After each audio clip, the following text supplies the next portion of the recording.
फरीना आपका हुजूर मैं जो मैंने सवाल तैयार किया था ना वो आपने खुतबे जुमा पे उसका मतलब पूरा खुतबा दे दिया उस पे। अच्छा जज़ाकल्लाह।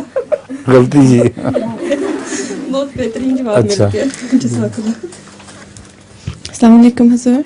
लतीफ़ा भी कोई नहीं अच्छा हुजूर हज़रत मूसा अलैहिस्सलाम के ज़माने में जो वाक़या समंदर फटने का हुआ था, क्या ये कोई ऐसे कुदरत अमल है जो अमल आम हालात में भी होता रहता है?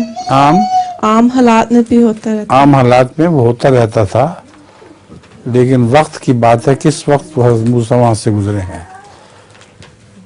सैलाब का पानी ऊपर से दरिया से बड़ी तेज़ी से नीचे की तरफ आ रहा था और उससे पहले वो जगह खुश्क हो चुकी थी और इधर से समंदर का पानी ऊपर चढ़ रहा था। तो इन दोनों के आपस में मिलने के नतीजे में वो बहुत बड़ी लहर उठी है जिसमें फिरौन और उसका लश्कर गर्क हो गए और इनके मिलने से पहले पहले हज़रत मूसा को अल्लाह ताला ने गुजार दिया था। जज़ाकल्लाह।